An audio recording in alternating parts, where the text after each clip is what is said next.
Good morning, good afternoon, depending on where you're joining us from today. And welcome to today's virtual event, Solutions for Circularity in Canada's Built Environment, Unlocking the Business Case for Action, which is a collaboration between Circular Economy Leadership Canada, the CSA Group, and Globe Series. And today's event is part of our Circular Economy Solutions Series Built Environment workstream. My name is Paul Shorthouse. I'm the Managing Director of CELC, and I'll be your host for today's virtual event. Before we kick off, I'd like to acknowledge that I'm fortunate to be participating today from the unceded territory of the Coast Salish and Lekwungen-speaking peoples here in Victoria, British Columbia. I'd also like to acknowledge that attendees are joining us from the traditional lands of Indigenous peoples from coast to coast to coast for this event, as well as a number of international participants. So a very warm welcome to all of you on the line. We had nearly 400 people register for this event with lots of interest right across industry and governments, nonprofits, academics, investors. I'd like to invite you to warm up your fingers a bit here and start by sharing your names and organizations in our chat box if you can. In 2021, we launched the Circular Built Environment workstream, where we've so far undertaken research. We've launched specific projects looking at aspects of the circular economy practices right across the value chain and hosted several events and virtual workshops. We're very delighted today to partner with CSA Group to co-host this two-part event series that's designed to build off our work to date and to help better understand the business case for advancing circular economy strategies within Canada's built environment sector. Key objectives for our event series include exploring the key barriers and opportunities for advancing the business case, identifying ways to harmonize approaches across Canada to align and scale efforts, and testing the interest among stakeholders for developing a circular economy roadmap or action plan for Canada's built environment sector. Today's webinar is more focused on information sharing. Part 2 of our event series, taking place on April 27th, will be more an interactive virtual workshop where we'll be sharing more details with you all later today about that one. So stay tuned. Before we begin, I'd like to know a little bit more about our audience and would ask you just to complete these two quick polls in terms of what province or region are you joining us from today? And secondly, what aspects of the built environment value chain or aspect of the built environment value chain are you part of? And please try and choose the best fit there. You might have to scroll down to see the questions. I'll share those results with everybody in just a moment. In the meantime, while we're waiting for those results, I'll walk through our agenda for today's session. We're very excited to have Bill McDonough joining us today as a keynote speaker. Bill's a world-renowned architect and the person behind the cradle-to-cradle concept, which you'll hear more about later.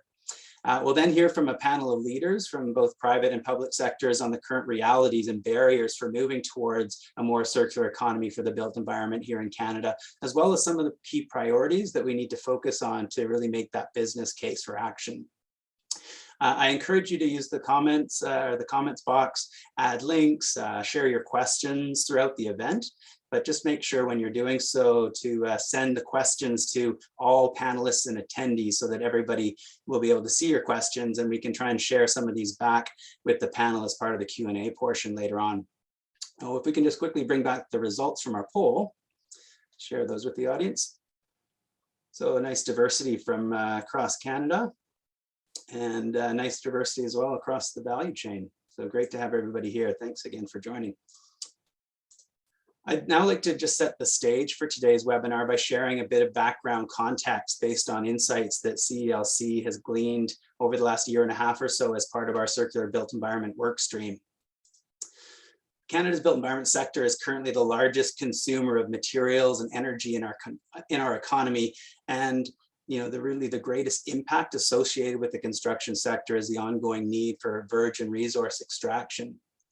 The sector is also extremely wasteful at the moment. Up to about 40% of urban solid waste is coming from the construction and demolition side of things. So not only do we extract a lot, but we're also discarding a lot and losing a lot of that value.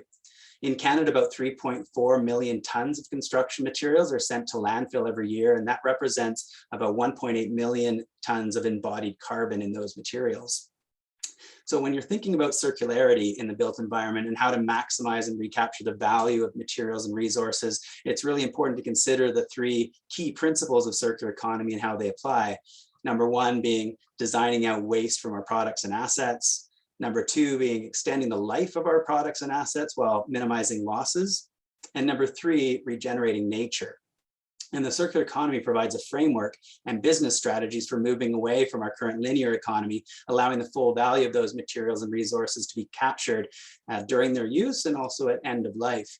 And we need to think about it sort of applied across the construction sector beyond waste management and diversion, and really think about the opportunities across that value chain and the life cycle of buildings and infrastructure assets, starting with circular design through to product manufacturing, asset use and operations, and that includes repair and flexible use. And lastly, sort of deconstruction and resource recovery. So moving away from our current linear supply chain, the activities that we focus on, really have to look at addressing the key challenges and barriers to making that business case for action. To really drive more circularity in our built environment, we need to develop an efficient and effective market for our products and supply chains. But the question is, how do we shift those markets? We really have to be thinking about both how we increase and drive the demand while ensuring the supply side factors are competitive with things like virgin materials in terms of cost and quality and availability. We need to be thinking in terms of how to counter the fast fashion mentality, of building fast and cheap. We need to be thinking about how to demonstrate the business case for circularity with proof points and data, including support for the financial and economic models that consider areas like whole life cycle accounting or account for externalities and consider triple bottom line benefits. And land use planning is also critical. So how do materials flow through the system? And what's the proximity of these materials to their end markets, for example, and how far they travel? In terms of better definitions and standards and information, how do we define circular products and materials and ensure the recovered materials are sent to their best and highest use or highest value? We need to improve our awareness of the opportunities and our general understanding of the terms while we develop standards around circular practices, and we'll hear a bit more about that from CSA Group. We also need to better data and information around material flows and other factors. And we know that work is underway in Canada, for example, to develop environmental product declarations and life cycle assessment data, as well as case studies that help to bring metrics to support investments in the sector. In terms of circular products and materials and buildings and infrastructure, we need to embrace the importance of circular design practices like design for disassembly and durability and adaptability, and concepts like lean manufacturing. And we also have to consider both the real and perceived risks of using recycled and secondary materials in our projects. We need to also address the lack of materials management infrastructure, such as warehouses for storing and sorting construction demolition waste streams, as well as reverse logistics to support activities like deconstruction and the recovery of secondary materials. And all of this will require collaboration and sometimes with unusual partners across the value chain to get the systems change we're looking for.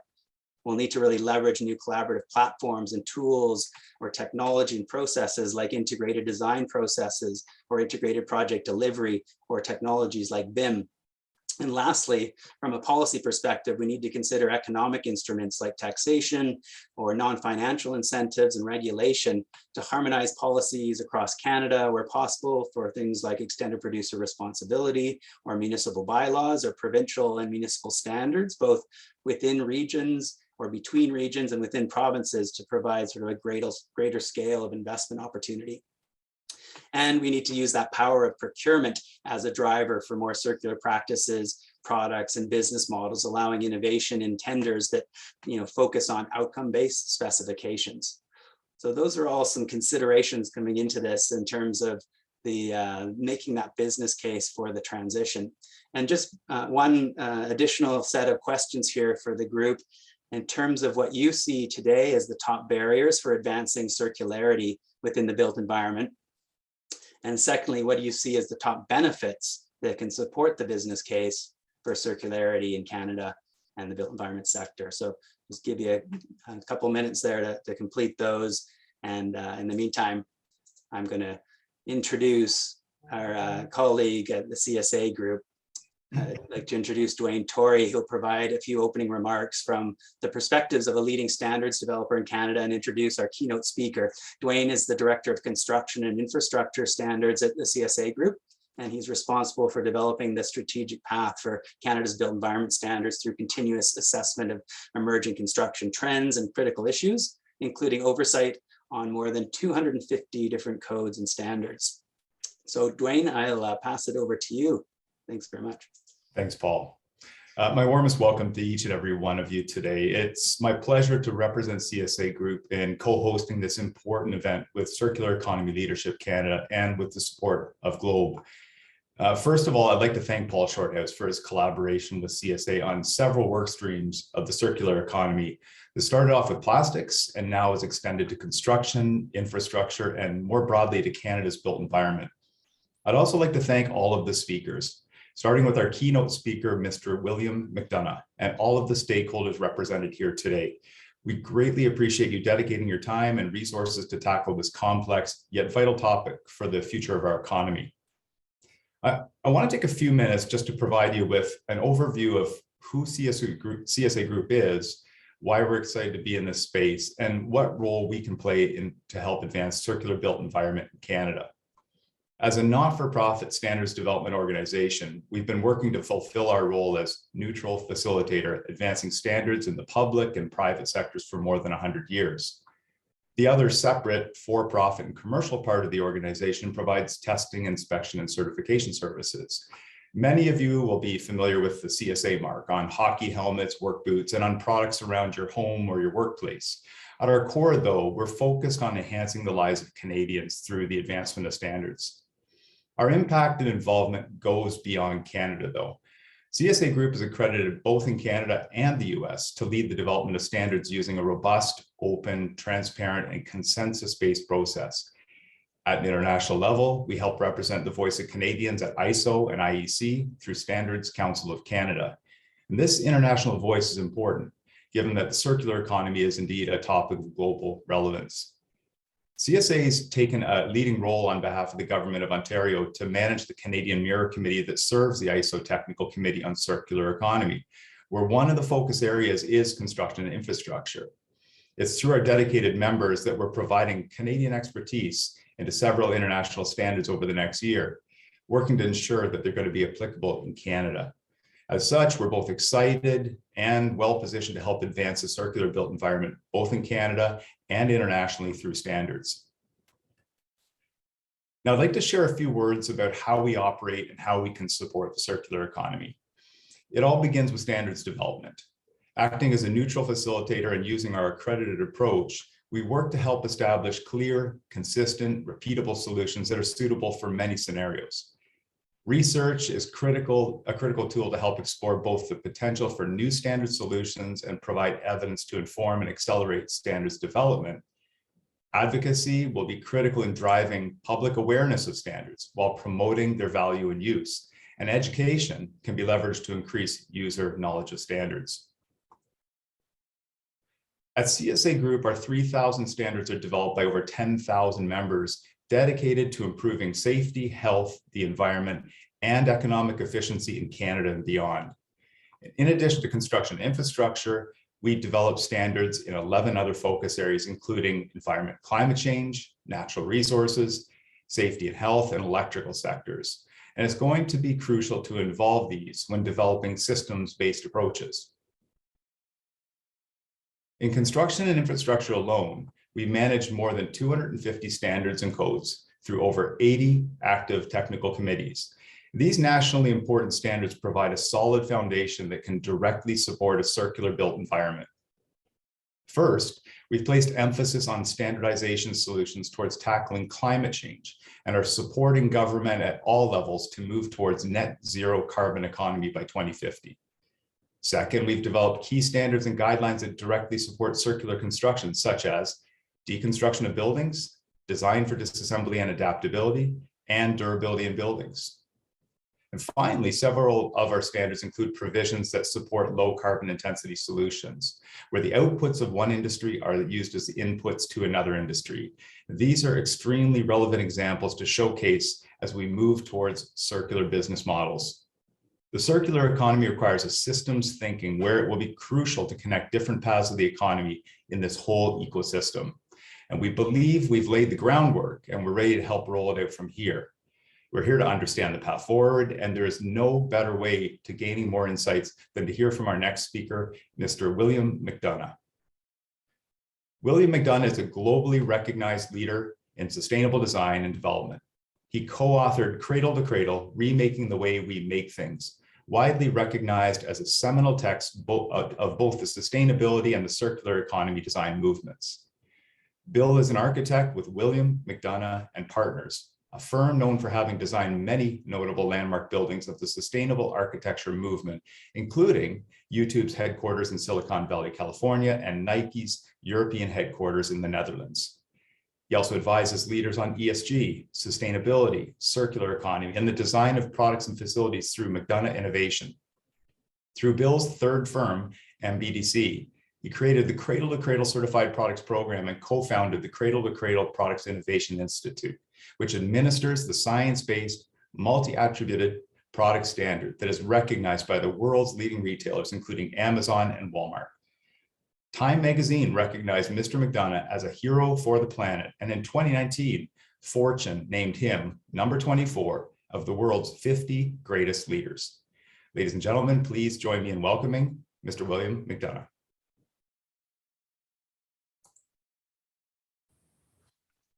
Hello, everyone. Well, I hope you can all hear me clearly. I'm in Charlottesville, Virginia, where I live, in my office. And I'm really excited to talk to you today. And I'm going to be looking at some of the theory and the practice. So start with Plato, and then we'll end up with Aristotle. But if we look at just how this evolved for me as a person and a professional, I'd like to give you a little insight on that. So we'll start the slideshow, and I want to focus on really designing for sustainability. But I want to remember, I won the Presidential Award for Sustainable Development here in the US in the mid-90s after the Earth Summit. And my mother was there. And she said, "What have you been doing? What is this? I thought you were an architect." And then the press came up and said, "Mr. Sustainable, what does it all mean?" And I said, "I'm not that interested in sustainability, really. Because if I asked you what your relationship is to your spouse, and you said sustainable, I'd say, I'm sorry, it doesn't sound that exciting." So really, this is an exciting thing to be working with, and it's an active thing. So that's what I'm talking about. Now, as a designer, it's clear to me that design is the first signal of human intention. So we have our minds, we aim for things, and we move this way. This is design. And if we see the planet being destroyed, we have to ask, is this our plan? And if the answer is it's not our plan, then who has the plan? What is the plan? Because it's our de facto plan. It's a thing that's happening because we have no other plan. So today I'd like to talk about the concepts of cradle to cradle, the circular economy, and then bring you a new one, the circular carbon economy, as part of the plan. Now, as I mentioned, Plato would look at the values. What do we believe in? What is meaningful? What is beautiful? What is moral? What is ethical, etc. And then we can go from there through principles and visions and goals and strategies and tactics and metrics to produce value, which is part of what we're going to talk about today, in terms of making this practical and making it cost effective. Well, that's Aristotle, his student. So when we look at Plato, he was dealing with values. When we look at Aristotle, science, mathematics, action. How do you act if you have these beliefs? So that's what we're looking at here. And what we found is that if you start with your values, the quality of life, for example, then you can move through principles, vision, goals, strategies, tactics, metrics to value creation. But if you only start with the numbers, with value, money, for example, you can get to metrics, strategies, tactics, and then your goals. But you're always benchmarking because you're starting in the numbers. So I'll be 20% less bad, or like that. So the real issue here is to talk about our values first. What do we believe in? How do we treat each other? So when I was 18 and went to college, I finally got to ask a question I've always wanted to ask to the physics professor. What happened? How did Hiroshima disappear? Because I grew up in Japan and Hong Kong, in Montreal, by the way. And I couldn't understand, how did Hiroshima disappear? Because I had seen it. And the other question I had is, why are we all trying to kill each other? Well, I took international relations and it was all about mutually assured destruction. So that was kind of not a career path for me. But on the physics question, he gave me the special theory of relativity and said, here, solve this equation, which was E equals mc squared. And I put it on index cards in my dorm, and I looked at it all the time, and I couldn't do it, of course. But all of a sudden one day I saw the fire burning in a fireplace, and I thought, well, that's entropy. Everything disappearing, second law of thermodynamics, not to return. But then I thought, what's negative entropy? What is order out of chaos? I'm from Asia. What's the opposite? And then I realized it was a log. Then I realized it was the tree. The tree was the aggregation of these dispersed elements, minerals, water, carbon. And so life itself was negative entropy. It was order out of chaos. So then I realized, if the sun is shining on the planet and we look like a dead rock, some water on it, then E joins with M. And we realize that equals mc squared means you have an atom bomb, because M, if it's one hydrogen atom, makes the E equal to the speed of light squared, which is immense. There's the atom, there's the bomb. But we aren't looking at biology, which is the negative entropy. So all of a sudden I realized that physics comes together with chemistry and creates life. And we get humus. And all of a sudden we have humans. A lot of people don't know, but the word human is a derivation of the word humus. So we are the soil people, and we are order out of chaos. And that is our mission. So then I thought, well, if I ever become an architect, I'm going to design buildings like trees. And my grandfather had been a lumberjack in the Pacific Northwest in the Olympics. And so, I have a lot of big tree karma to work off here. But I thought about trees and I went, well, look at what they do. They emit oxygen, sequester carbon, fix nitrogen, accrue solar energy, create food, fuel, distill water, right? Habitats, change color with the seasons, create microclimates, even self-replicate. Well, how sophisticated are human buildings? How many buildings that fix nitrogen or emitted oxygen lately? And then how about self-replicating? Whoa. So we need design humility. So for me, design humility is remembering that it took us 5,000 years to put wheels on our luggage. And we went to the moon before we put wheels on our luggage. And it took another 20 years to put 4 wheels on our luggage. So we're still working on it. But we need to be humble in the face of nature. And why don't we use nature as our model and mentor? Because really that's a unified philosophy. So I decided to design buildings like trees. So I did a competition in Germany for a daycare center to be operated by children, moving shutters and playing with the building all day. And the engineer said, you can't do that. You can't have a building operated by children. So why not? And the teacher said, why not? We're looking for things for the kids to do all day. How about wake up the building, put it to bed at night? Things to do, watch the sun. So then also I won a competition in Poland for a skyscraper. And I said, you can have the building, but you have to plant 10 square miles of trees to offset its impacts on the climate. This is 1989, everybody. This is 33 years ago. Imagine. And we're still having these conversations. So 33 years ago. And we calculated it was about 10 square miles for the energy and active operating energy, but it was only 1/10 of the advertising budget for the building. Can you imagine that? So that was so odd, it ended up on the front page of the Wall Street Journal. Then in 1999, I started working with Ford Motor Company and redid the River Rouge. And we had big water quality problems. And So I said, why don't we have the world's largest green roof? And everybody said, oh, we talked to the roofing companies. It's impossible. 10.5 acres green roof. No. I was like, don't tell me it's impossible. Just tell me you can't do it. It's like, well, we talked to the roofing companies. I said, good. You talked to the polyolefin thermoplastic industry. You talked to the bitumen industry. But what about the botanists? So we found it in East Germany, and then developed this camouflage for the Stasi to hide MiG fighter jets during the Cold War. Very thin, very light. And it was a sedum that could change colors with the seasons and was very, it's a succulent. But after we did the roof, and it saved Ford $35 million instead of chemical treatment plants and pipes.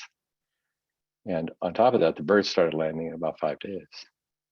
35 million CapEx, as we pointed out to the board, with the Ford Taurus at a 4% margin coming out of Chicago is the same as walking into the board and offering them an order for $900 million worth of cars. Approved, moving on.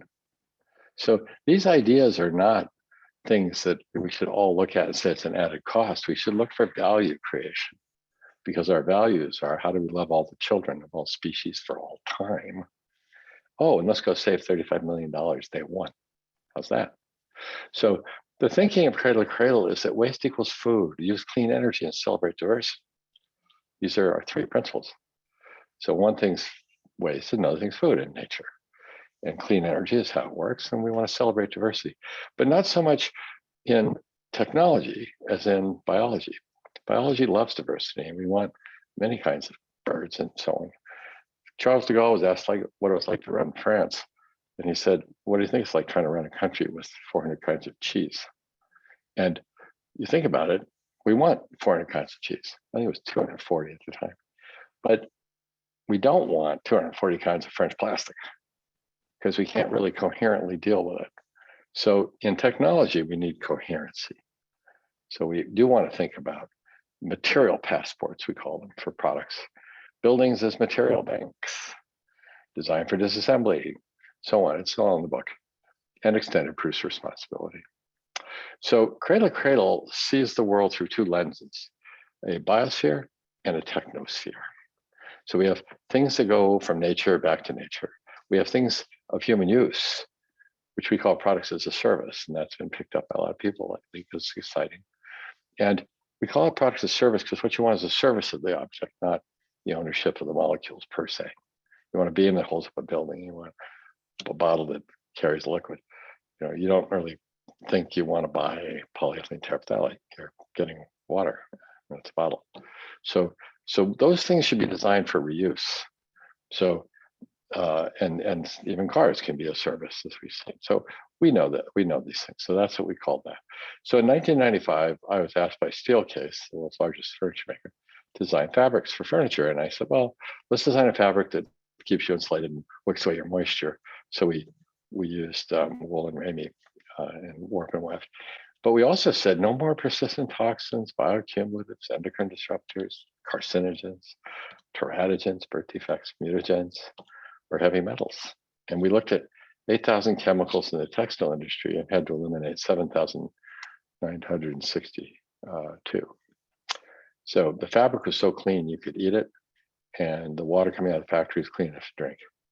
It is the preferred seating fabric of the Airbus. You've probably all sat on it. Now, in technical nutrition, we call it, we did Shaw Industries, which was number 5 in the carpet business, now number 1. And we were looking at these companies claiming all these environmental attributes, but they were PVC and nylon 6,6, very hard to recycle. And this is nylon 6, which can go back to chemical recycling, to caprolactam, and a thermoplastic polyolefin base, which can be thermally recycled. So basically, you're storing your raw materials on your customers' floors. And that is really a critical relationship. The relationship is worth more than the resource. But when you want a new carpet, you're going to call the company and say, I want to change, because they'll come pick this up. It is the raw material of their industry. It's perfect, designed for it, not something you have to worry about or is toxic. So I designed the factory for Herman Miller in Zeeland, Michigan. And then the first chairs that were coming out of it, they said, what do you want to do now? The factory is very successful. And it was cataloged as the best building for business in America at the time of its productivity. But all of a sudden I said, well, I want to work on the furniture. And they said, we don't have architects doing chairs. I said, well, I don't want to do chairs. Let's do all the chairs. So we started working on this concept of the cradle-to-cradle certifiable product, which is designed for disassembly and perceived as perpetual assets in a circular economy. Now, the recovery systems aren't in place yet, but we designed for it. So as time goes on, we know what these are.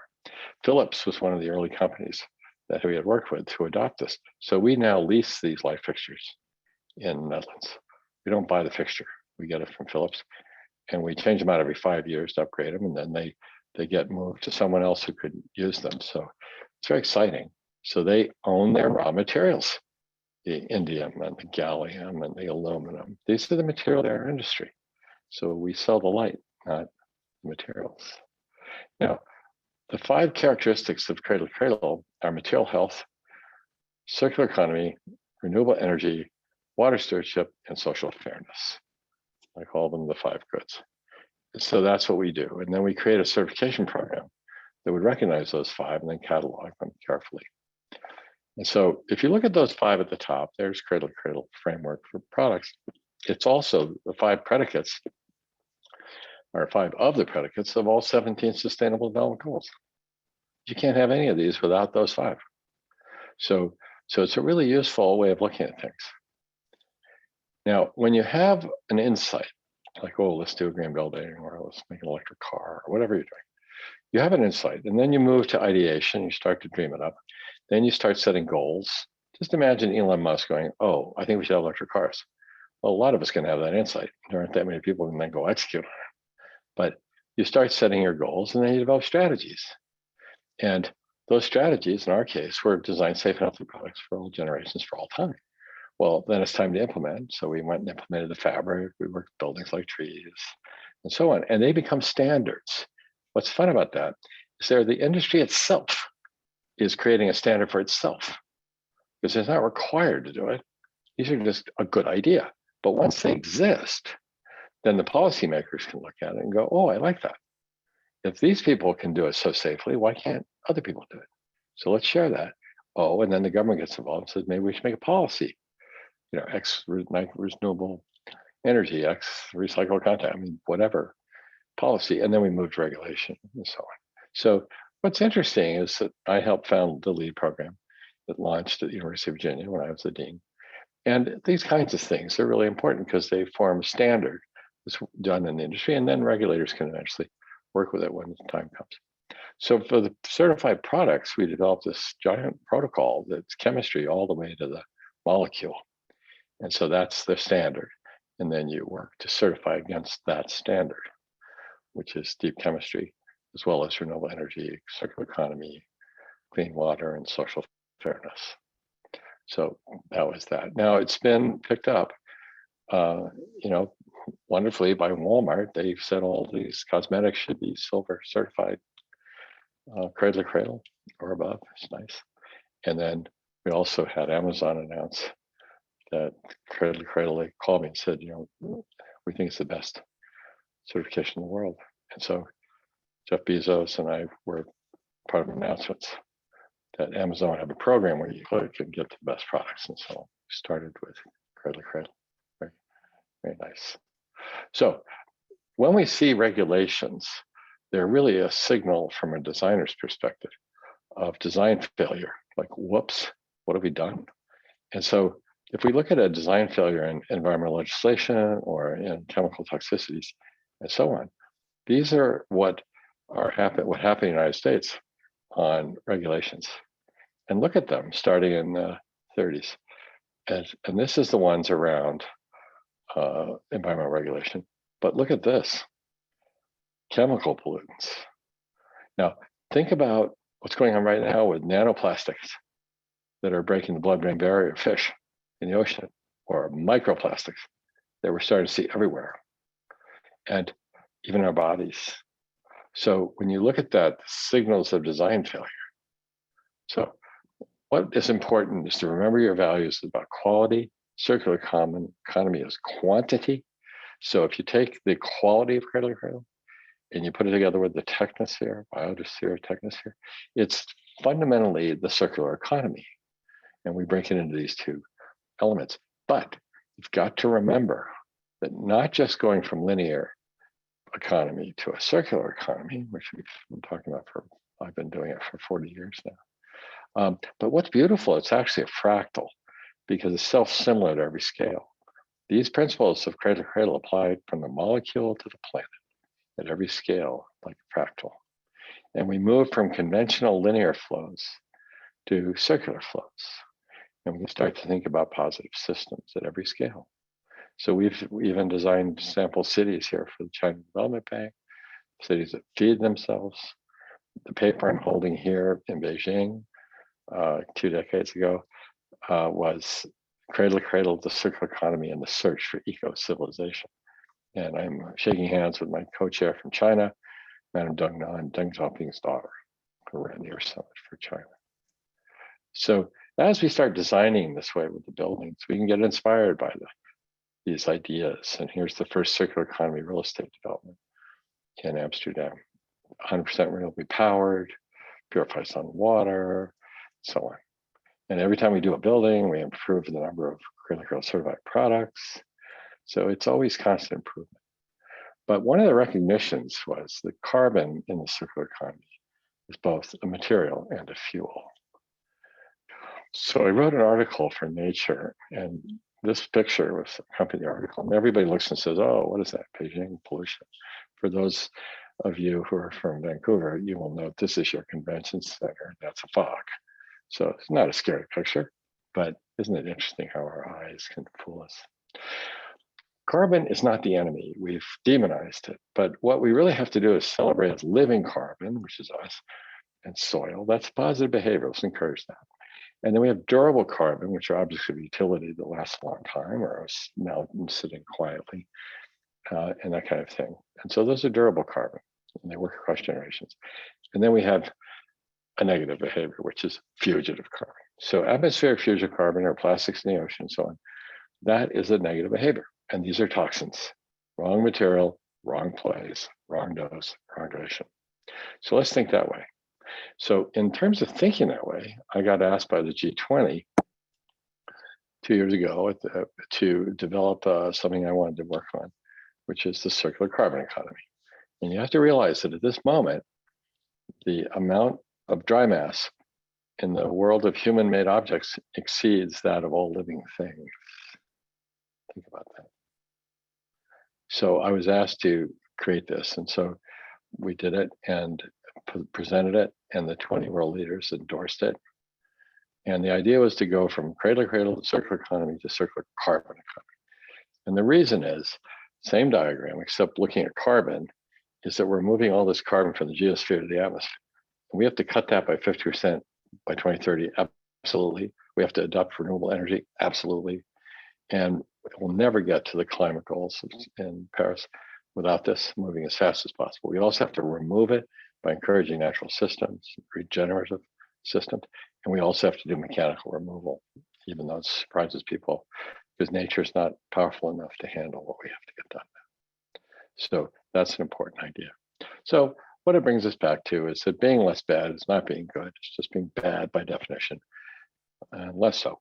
So the question becomes, is our goal to be less bad and be less unsafe, less unhealthy, economically driven?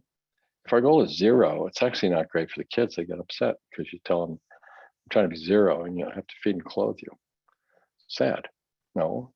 And if you just say, I'm going to reduce my emissions by X, by F, you're telling us what you're not going to do, which is like telling a taxi driver, quick, I'm not going to the airport. It's information, but it's not that useful.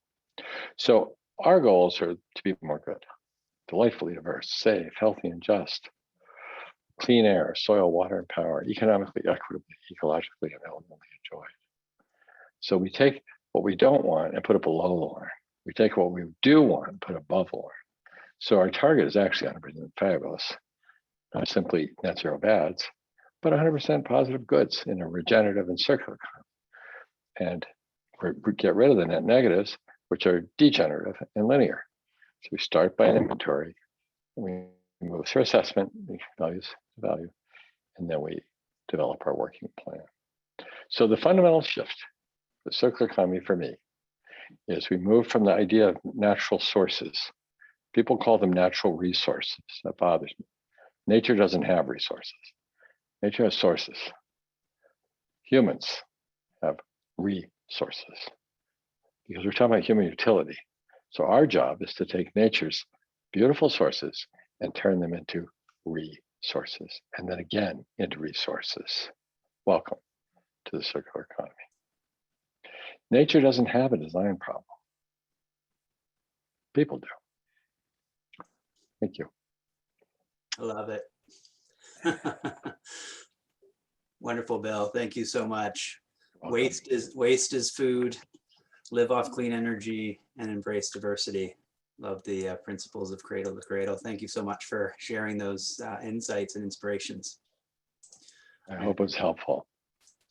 Great setup for our next discussion. So thank you and wish you all the best, Bill. Hope you can stay connected with us on this topic as Canada embarks on its circular economy journey. Happy to help. Thanks very much. I'd now like to shift gears to hear from our panel in response to Bill's vision and design principles and the art of what's possible. Just before I do that, though, I'd like to ask Victoria to bring back the results from our second poll. And you can see there we had policy and supply chain issues being some of the biggest barriers, while reducing environmental footprint and cost reduction as some of the greatest benefits identified from the group here. Thanks very much for sharing your thoughts on that. So to kick off our panel, I'd now like to introduce Vince Catelli. Vince is someone who's been focused on circular economy in the built environment space now for 2.5 decades, where his work as an architect has explored the topics of deconstruction and design for disassembly and adaptability.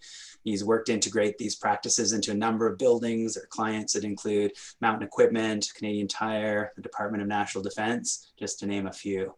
So Vince, we'll give you an extra few minutes on the panel here, and over to you to introduce your colleagues. All right, thanks, Paul. Welcome, everybody. We have a wonderful panel discussion planned here for us today. And I'd like to first kick it off by actually introducing our panel. The full bios are on the website for those of you who wish to go in greater detail with some of the profiles. But our first panel member is Jonathan Westeindy. He is the founder and the CEO of Windmill Development Group, an innovative eco-social real estate firm, and Windmill led the first LEED Platinum community in Canada through Dockside Green in Victoria, and also another first One Planet Living community in Canada, the Zibi development here in Ottawa. He understands, and under his leadership, the team has been directly engaged in over $5 billion in high-performing, socially responsible real estate outcomes. Our second panel member is Mary Van Buren, who is the president of the Canadian Construction Association. She is a proven leader in promoting the value of the construction profession. Talk about value, you know, we heard about it just moments ago. The construction profession, and advocating for the adoption of technology and standards to improve the professionalism. She excels in developing and empowering people to generate positive outcomes, especially within her membership and the construction industry as a whole. Our third panel member is Nick Zenos, who is the executive director of the Centre for Greening Government within the Treasury Board Secretariat of the Government of Canada. And that center is working diligently with all federal departments and agencies towards zero carbon, sustainable, and climate resilient government operation. And last but not least, Matt Keller, who is a general manager at the City of Toronto Solid Waste Management Services Division. Obviously, Toronto being Canada's largest city, a very large responsibility on his part to manage. And they manage almost 1 million tons of waste per year through one of the most comprehensive integrated waste management systems in North America. His division is leading the city's overall circular economy program. They actually have the probably the first dedicated circular economy team in North America at a city level.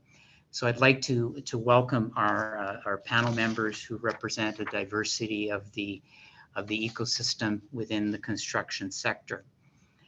And just having listened to Bill's remarks and his keynote, it's wonderful to see. He's kind of allowed us. He's painted a picture for the circular economy, the circular built environment. And what I'd like to do is, if I could ask the panel members to address, what are they seeing in this future vision, and what is resonating with them about this future and the optimism that comes with it. So I'd like to start, if we could, with Jonathan to reflect on that. So I'll ask you to unmute you. Thank you. Great, thanks. And yeah, fantastic presentation, obviously thought-provoking and always great. Bill's been an inspiration to our path and our company strategy for over a few decades now as well. So I think a couple of things that come out of that are quite intriguing. One is again, the focus on not just reduce, but to regenerate. And that's really the aspirations and goals we need to be seeking, and more so. And this is what we really focus on. I mean, we're sort of working through what we call a one planet living system, which, if you look at that from an ecological footprinting standpoint, if everyone lived the way we do in North America, we'd need 5 planets. So we're trying to create opportunities, developments that sort of see how you can live within the resources of one planet, which is very much about leveraging the circular economy and doing so.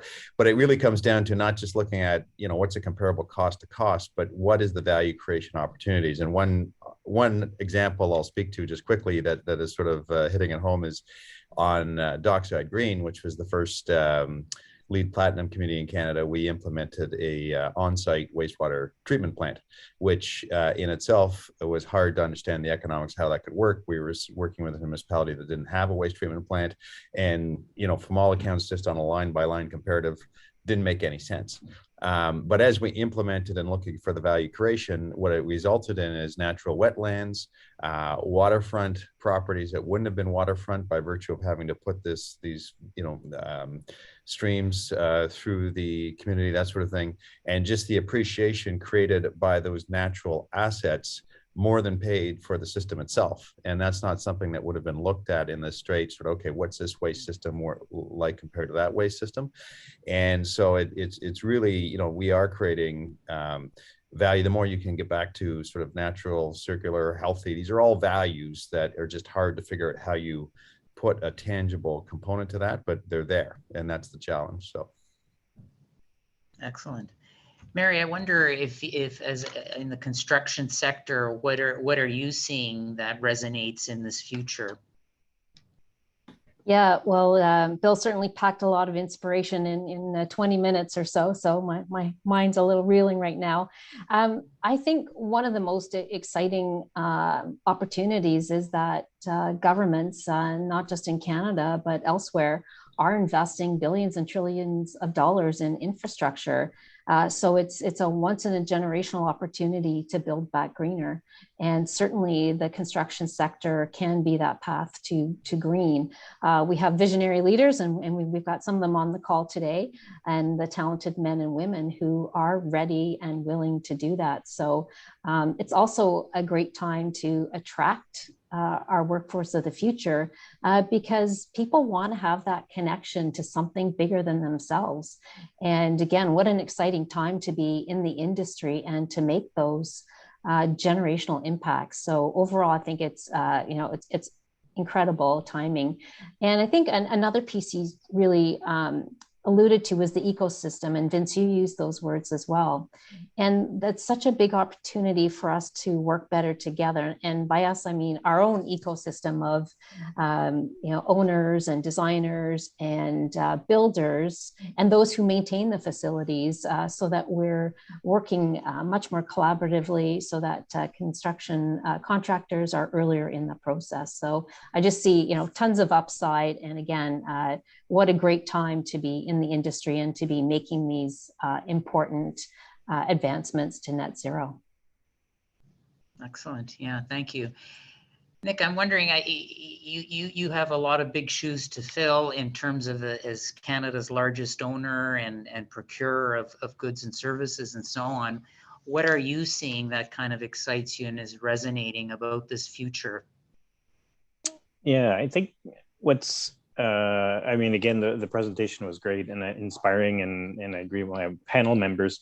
And so what's interesting is I think what's shifted a bit over time is how we know that our procurement and our actions make a difference, right? Like, it's not kind of an anonymous decision to decide to buy one thing or another. I don't think it's I think it's it needs to be a very deliberate, explicit decision. Now, you know, the federal government or any national government tends to be the largest public procurer in a country and the largest asset owner. And so how can we use that to help promote this vision of being regenerative, right? Not just being zero carbon, but actually being positive. How do we, but every organization, and I think the awareness level of organizations that they know that their procurement can have social and economic goals. And, you know, we've redefined, as the federal government, we've redefined our procurement to be best value, right? Which very much goes in that sense. So it's not lowest cost, it should be best value. So we can define that in many different ways. The greening government strategy has a bunch of commitments to be zero carbon, et cetera, and aim for a circular economy. So I think, but it's a really deliberate decision in some of the biggest things we buy. And some of the biggest things we buy is construction materials, is building, is our infrastructure, right? A lot of our world is about buildings and how we get between buildings. A lot of that drives the environment and the economy. And we realized, a bit like the design problem, we realized, and COVID's probably made us realize it, is we have our houses that are empty half the day. Traditionally, pre-COVID, our office buildings are empty the other half of the day. And then we all pile onto our infrastructure for a couple hours a day in the morning and a couple hours in the afternoon. And then we design for that.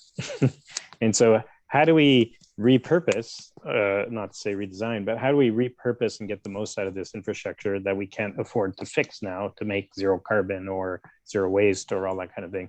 So how do we, while we have this opportunity to retrofit, renovate, repurpose this infrastructure, and think about and save the embodied carbon by not asking for a bunch of new resources, if you will, and figuring out how do we do this properly and refit this properly. I think we have a great window, and if we can get it right, then I think we're at an interesting point in our history, if you will, for climate change, for waste, and for many other things. Yeah, very, very thoughtful. Thank you. That's you've given me a lot to think about there. Matt, you know, the city is really the doer in government, I think, to use your words, and it's nice to see how you guys are, in fact, leading the charge in a very unique way by having a dedicated team.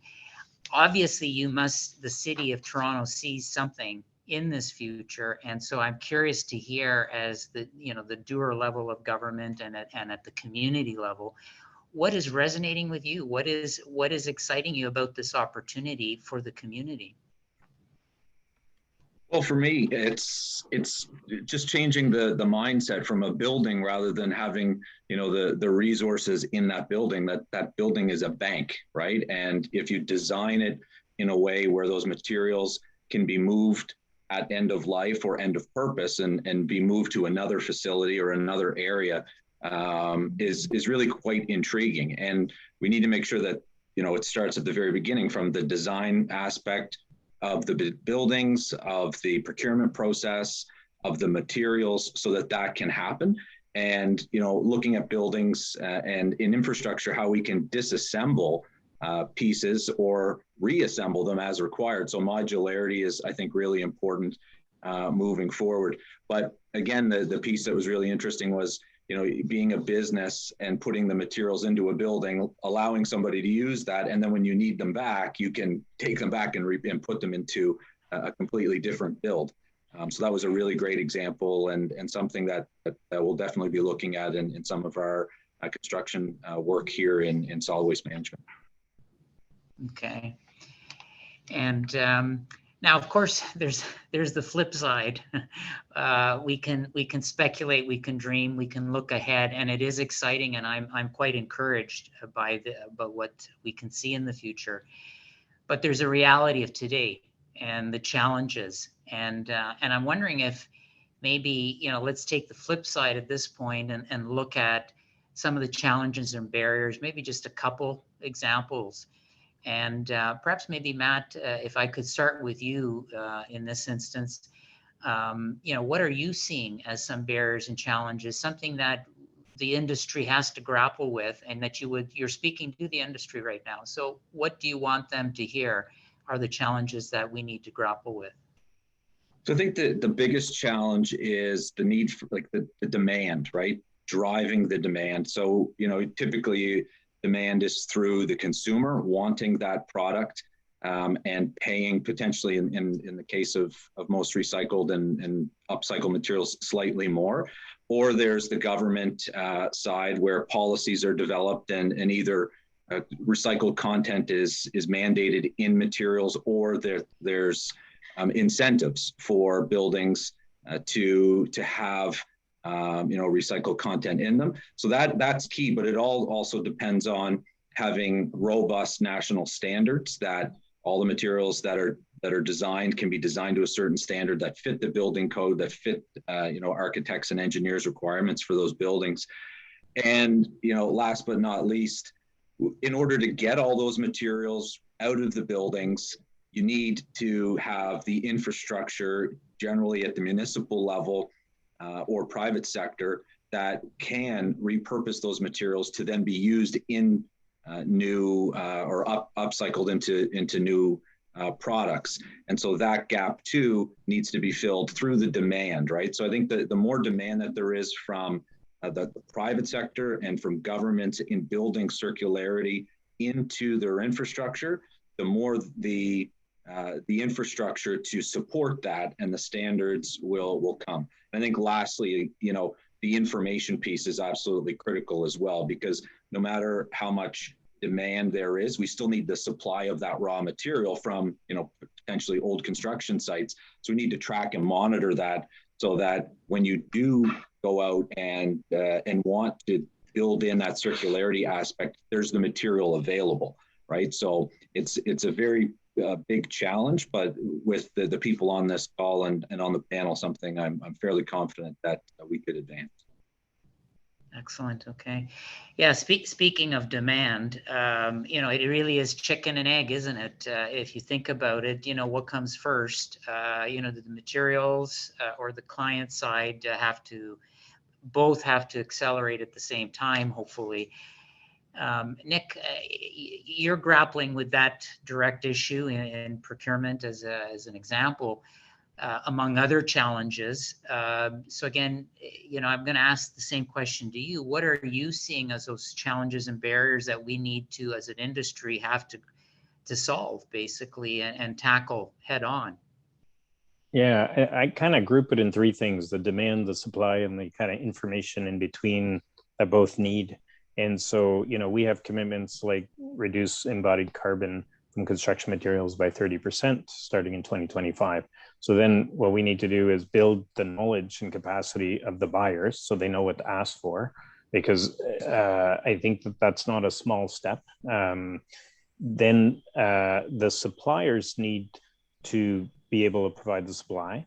But I'm a bit like Matt. I think if the demand's there, the supply will fill it. Like, I actually think we have a pretty innovative economy that can adjust and change. But I think maybe what's missing is we need more information, standards, et cetera, where, we need to know what's the carbon footprint of a construction material built in this plant versus that plant in this region versus that region, all that kind of stuff, so that we can move faster to adopt what lower carbon something is, right? Or a circular economy something. I also think we need to, push hard when we operationalize this thing, pick 3 or 4 categories of things we buy, make those work, right? Drive hard in those areas, make them work, and then we can replicate it broader and faster. But we see it, we're a large organization, buy lots of stuff. So how do we develop those kind of principles across different categories of goods and services? And how do we make it easy for people? Because you're trying to convince 5,000 people or 10,000 people to do something. How can we make it easier, simpler, faster for people? Because we need to move faster than we are, obviously. Right. Yeah. Talking about change and changing roles,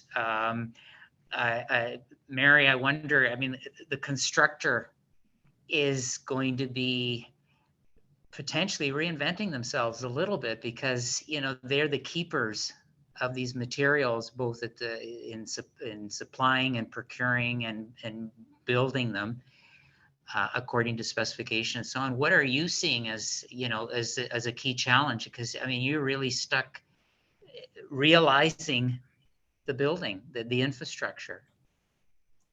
Yeah, well, I certainly echo what the polls showed earlier, which is the supply chain is probably one of the biggest barriers. And unfortunately, it's been massively disrupted with COVID and then some of the container issues that happened, you know, a couple of years ago. So we do have a double hurdle there, which is just getting our supply chain back in some sort of working order and reducing all those risks.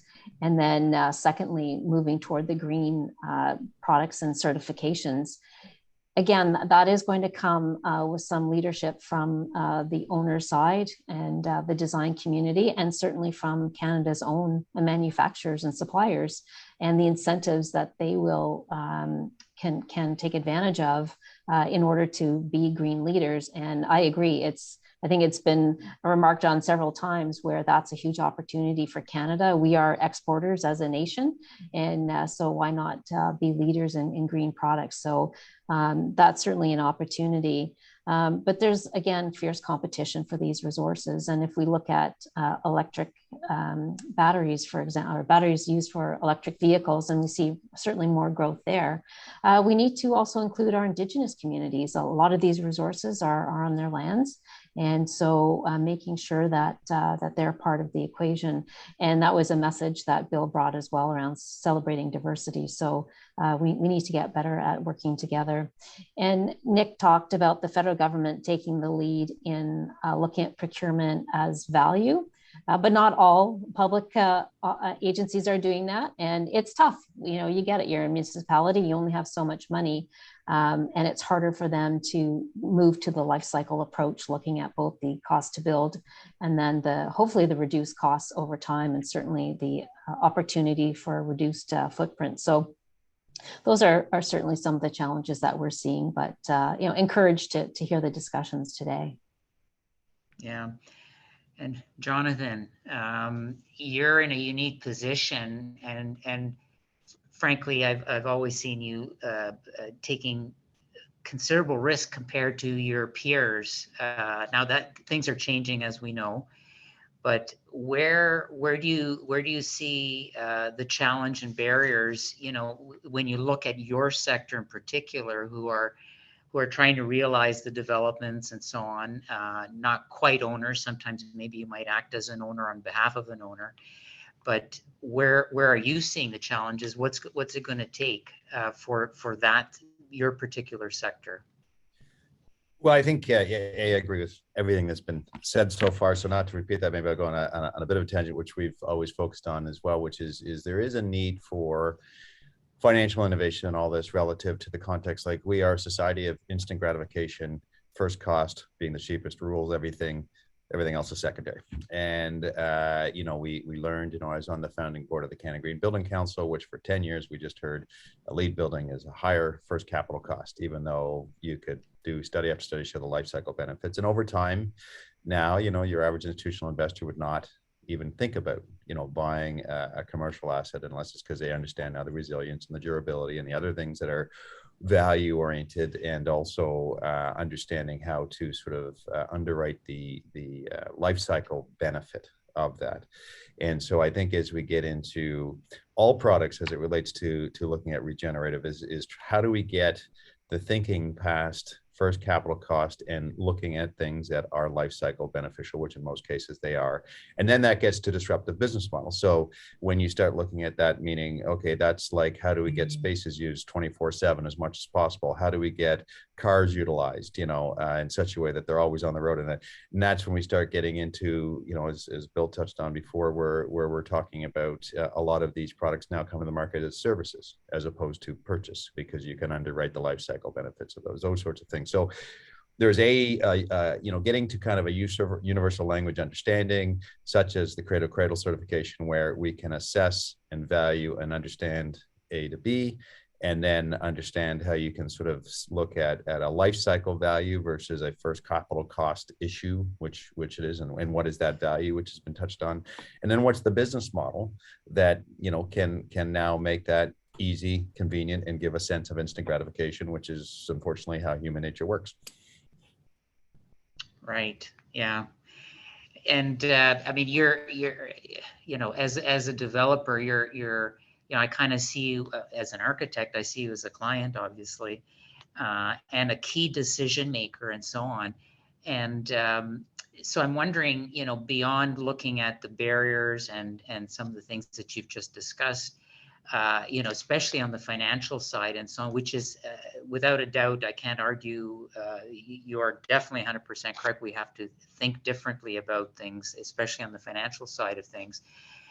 What would you recommend to those of us who want to move this forward, this agenda forward? What are the 2 to 3 actions that we should be taking as within this short term or medium term duration to advance this issue? Yeah, I mean, there's lots of places to go with that, but I mean, from where I sit, I think, again, one of the more frustrating parts is just having everyone starting at least speaking the same language. So whether we're speaking about life cycle assessment, whether we're speaking about, we're looking at procurement meaning value, not cost, those are all different kind of concepts, languages, all leading to the same thing. So particularly when we're in the construction procurement area, ideally can be led by public sector, because they're great at doing those things that can ripple through to private sector procurement methodology, that sort of stuff. What is that framework that we're going to rally around? We sometimes get paralyzed by perfection. Nothing's going to be perfect, but it's really going to be more what can we get people to essentially lobby and use and start using to compare that apple to apple. And so that's what then spins out the ability to properly assess. It's like the equivalent of getting to the point, even with when you do an energy model for a building, you could have 4 different energy modelers come out with different outcomes, depending on how they interpret. But at least there's a tool people are using, and you can and then that kind of universal tool is sort of missing in many cases here, and would love to get that going in place. And then I think, where we are spending more of our time, because we can have direct impact, is just that idea of that circular lifestyle. Not everybody needs to have, their tools. You can have a tool room everyone can share, car sharing, all these sorts of things. These are things that are, again, stuff that are part of the circular economy, are all driven to that carbon equation, all those sorts of things. But I think you can easily create that, value creation. So that's the end of occupancy, and at the beginning point is just that universal tool to assess, and then be able to communicate and create the model around that. Okay, interesting. And that's very interesting. And Mary, as a constructor and representing constructors, there's a daunting task ahead here, but what are the the actions that you would like to see, or you're hearing from industry, your sector, in order to mobilize the circular economy? What are some of the things that you highly recommend and would like to put forward? This is your opportunity, Mary. I think the good news is, again, we're moving from more conversation to action. And the more people that are engaged, the more people are seeing the opportunities and are making steps forward. We put together a white paper last year on resiliency and our recommendations, and really 2 of them emerged. The first is that we do need a long-term infrastructure plan. And Bill mentioned that as well. We need to be mindful about what we're doing, and we need to be thoughtful about it, because it does consume a lot of resources and a lot of dollars. So let's think about it before we just, go off and start building things. And I'm not saying that's easy to do, because there are a lot of different priorities we need to balance. But certainly having a long-term plan would allow us all to get lined up, get the manufacturer suppliers lined up, get the supply chain, get all of the certifications, get the taxonomy sorted out. So that would be certainly a really big benefit. And then the second, again, echo what's been said around having those positive policies, having those standards in place. And we certainly support the work that the CSA has been doing to help us speak the same language and all be confident in what we're doing, so that if a builder uses a material that they believe to be is green or meets the standards, that it does in fact meet the standards, because they don't want to take on a disproportionate amount of the risk. Happy to share the risk, but not to take on all the risk of the new products and innovations that will occur. So again, having an incentive to do that would also be beneficial. So really those are the two big things, is have that long-term vision for infrastructure, and then getting our policies and standards in place. Yeah, it's interesting how I'm hearing, consistently between you and Jonathan, is the idea of, what are we talking about, and let's clearly define it a bit more, and the taxonomy as you expressed it, and so on. And then there was a second point that you made, and what was the second point? Please remind me. Long-term planning. The plan, yes. This is very important, because I've done some national consultation, and that is that national strategy, so that we're kind of all rowing in the same direction. And how could I have forgotten that? That's a very important element. And so I'm really reassured to hear both of you, and I'm pretty sure I'm going to hear more of these other messages I also heard. And so Nick, I'm wondering, what are the actions that you're seeing? Because you're now on the other side of the fence, if you will, and I hate to put up a fence, but nonetheless, on the client side. So what are the three, actions, 2 to 3 key actions that you see that need to happen in order to be a bit more responsive here to what we're hearing? Maybe on the other side of the forest or something. We'll use a natural thing, not fences. We'll bring, I would say, I would say prioritize a few categories or a few areas, whether that's certain construction materials or a whole building approach or something.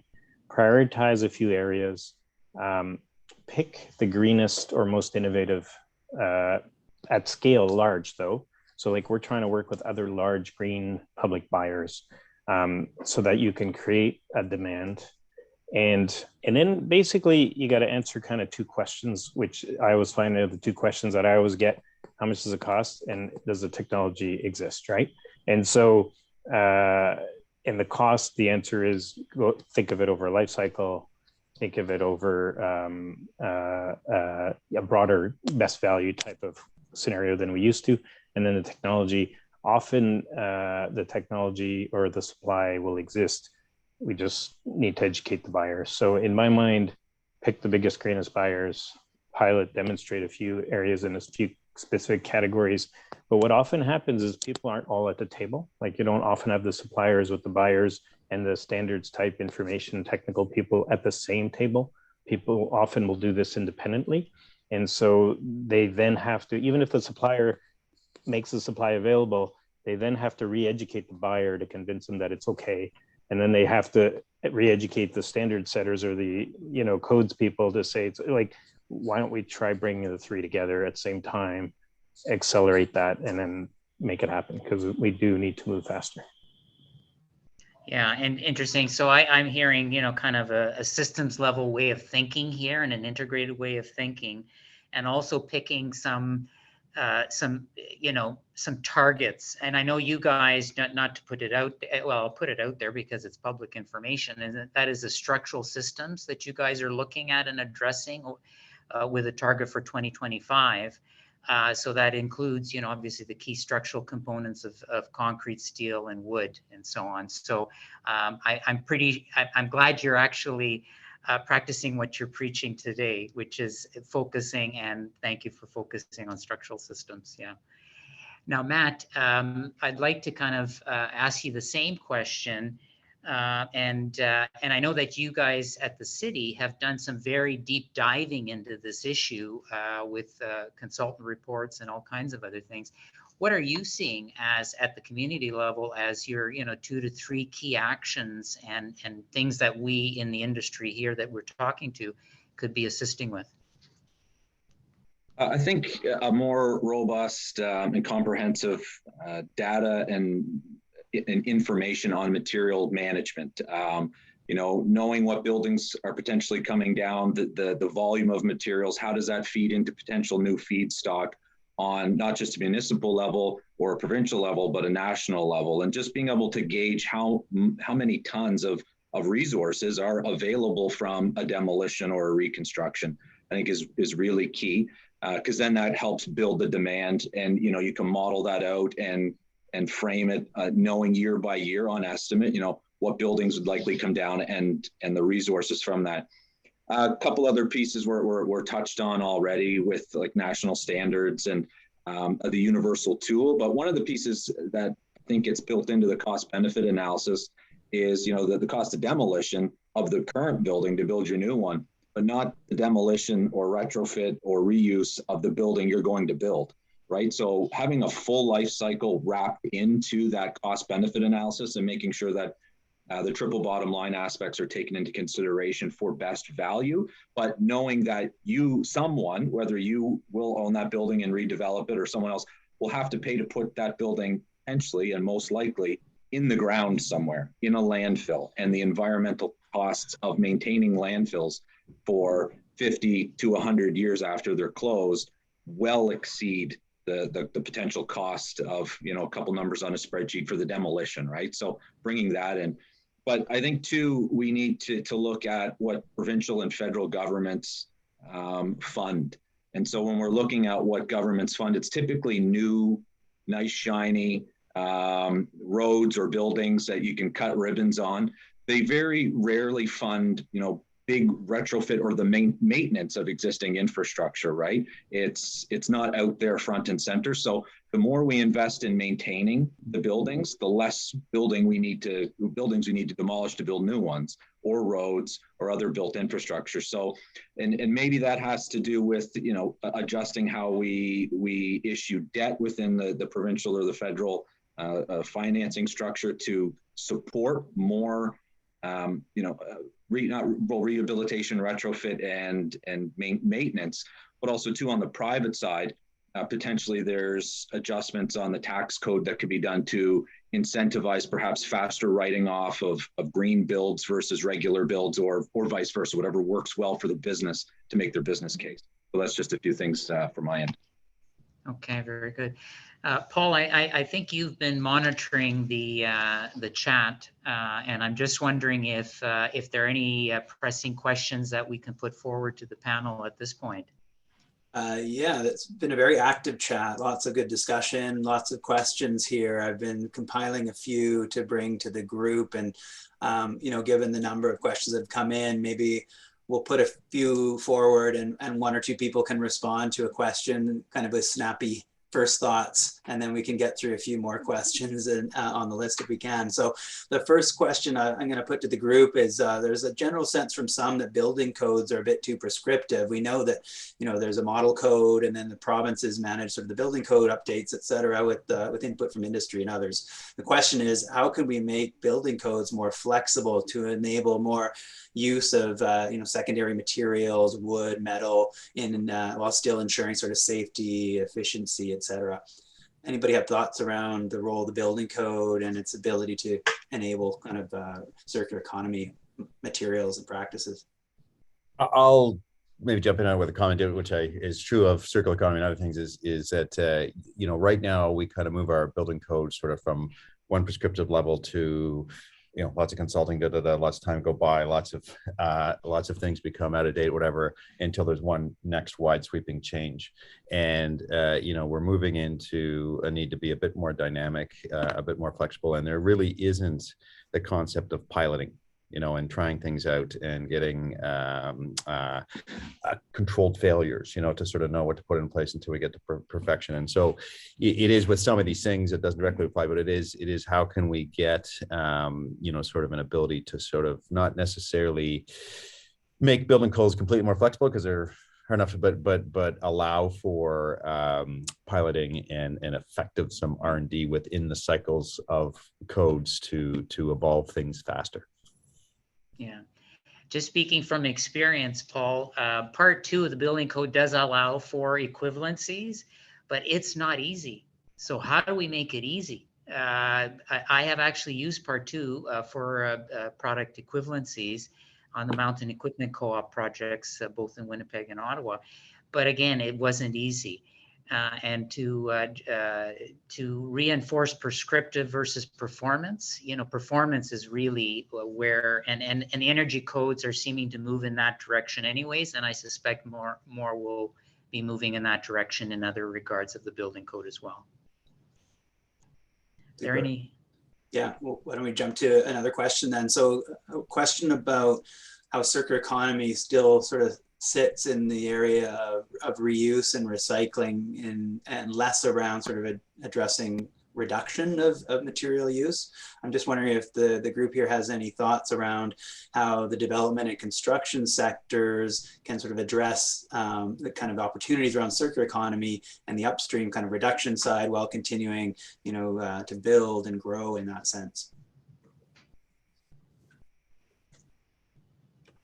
I can maybe chime in. I think the reduce is going to be an important part of this. I think we have a window where we're going to need to renovate, retrofit, repurpose a whole bunch of infrastructure, and I think at the same time, as we do that, we need to think how to best fully use it. And so in our strategy federally, if there's buildings we don't need or we can repurpose, if on one end you need a bunch of new space, on another end you need to retrofit a bunch of stuff. So can those come together so that you can fully utilize the resources? Because of course, the standard thing on buildings that we all know is nobody can afford to maintain all the buildings they have and the infrastructure they have, right? So how do we use this opportunity to redirect that so we get on a sustainable path and from an environmental point of view, a regenerative path as well, right?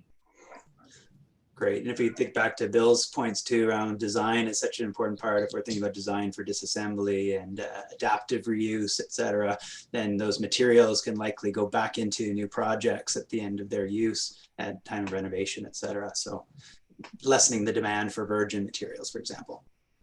Yeah, and we have to think innovatively, Paul. I mean, with one project, we engaged the Boy Scouts, believe it or not, to clean the brick at $1 a brick. And so, if we think a little bit more creatively, I think we can actually do a lot more, and safely too. By the way, you don't do that unsafely. Right. I mentioned this earlier in my opening in terms of driving towards often the lowest cost in bidding, et cetera.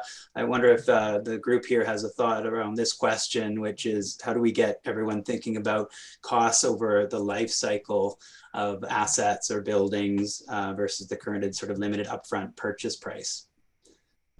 Any thoughts around shifting kind of the...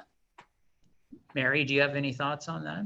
Yeah, well, just again, it's so challenging when, at least on the public owner side, where they're held to an election cycle. And so, you're kind of 3 years and then you're looking at the next stage. And so that works, I think, against what we're trying to do as a nation. And so this is why, again, we say we've got to look longer term. We have to look at the asset, not just what it costs us today to build, but what are the benefits over the long term, and to build that in sooner. And certainly the early contractor involvement would help to come up with new solutions and innovative approaches. So yeah, it's really tough on the public side if they're stuck to a 3-year cycle. Mm-hmm. Jonathan, any thoughts, I wonder? Oh, Nick, you have some thoughts? Well, I can add in contrast to that cycle is the fact that public governments will own that building for a long time. Whereas in the private sector, they might turn it over very quickly, right? And And, you know, we look at prisons or bases or science labs, like we're going to hold on to them 40, 50 years, or parliament, you know, 100 plus years, right? And so in the greening government strategy, we put in using a $300 shadow price of carbon, $300 per ton every time we retrofit a major building. So, and over a 40-year cycle. So like at Treasury Board, we're kind of looking at the accounting, if you will, looking at the life cycle. What are the tools and what are the ways we can impose the analysis on a longer time frame, which makes then the environmental sense, right? So how do you combat that initial kind of sense of, oh, but it's going to be 10% more expensive up front, which is always the sticker price that people never look at, yeah, but on 40 years, you know, which is a lot harder to analyze as well, right? So. No, and I think that's the, you know, there's a lot of comments I've seen in there just about, you know, long-term ownership versus short-term ownership, and one instance the other. And I disagree in the context that it is the job of how you translate that life cycle benefit and finance, as I say, you know, come up with finance tools, other things, so that it can be the same. And, you know, I know, for example, with condominiums in Canada, we were the first that came up with the concept of a green loan. So I won't get into too many technical, but it was with the idea of, okay, how can I amortize those higher capital costs and still position it as value, even though I'm selling it, and have that owner benefit from that value and still do it all at the same cost today that I'm transacting at. And that's sort of that higher complexity, as Nick touched on, right? And that's the job of, you know, for this to evolve of all of us as an industry, is how you go back to both determining what's that value, how you can communicate that value, and that's a lot harder than just saying I'm building X and it's costing Y. Thank you very much. Yeah, interesting. The other challenge with that too is, you know, if you've got a finite amount of resources, financial resources to do work, if you build 9 sustainable, perhaps better longer term value buildings, you could have gotten maybe 10 regular buildings, right? And again, back to where do those get placed? And some of the politics around those buildings drive some of the investment decisions too, right? So again, it's you can get more infrastructure with a little less upfront money, back to you know, to the tax base who's really funding that. That's great. I'm conscious of time. I'd like to help people wrap up and get on with the rest of their day as well. So maybe I'll put some additional questions forward to the group afterwards, and we might be able to build that into the summary report as some of the responses going forward. So just like to thank Vince and the whole panel here for your excellent insights and for sharing, you know, what we need to do to move towards more of Bill's vision and design principles for our built environment. Thank you very much for your time and your effort. And I will invite Dwayne, if he's still around, to join me back on screen, and we'll just do a quick wrap up here for everyone to say thanks again. On behalf of CELC, CSA Group, Globe Series, I'd like to say a big thanks again to the speakers, but also to all the participants for coming out today, engaging in the chat, you know, doing the polls, sharing your information. We really managed to capture some useful insights and information that will help set us up for the deeper dive conversations at part of next week's virtual workshop. So everybody here, welcome to join us for part 2 of this event series. On April 27th, we have a 90-minute virtual workshop focused on unlocking the business case for action. It'll be an opportunity to sort of roll up your sleeves and engage in interactive breakout group discussions to help set the course for action and really explore the opportunity or potential for developing an action plan or roadmap in this space for Canada's built environment and construction sector. Invite you to reach out to myself or Dwayne here. Our contact emails are there, and we welcome new partners, new collaborators as part of this work stream. So welcome you to get in touch. We also, CELC, have a monthly newsletter, and you can sign up for that on our website. It includes upcoming events, research, reports on all things circular economy happening across Canada. We also have a job posting section, etc. Lots of collaboration opportunities. Dwayne, any last words? On behalf of the CSA Group, thank you so much to everybody. Thank you to the panelists. Thank you to Mr. McDonough, and fantastic questions coming forward. So definitely lots of food for thought for us, but thank you very much. Thanks, everybody. That concludes our webinar today. Thanks very much for your time and hope you enjoyed the event. Take care.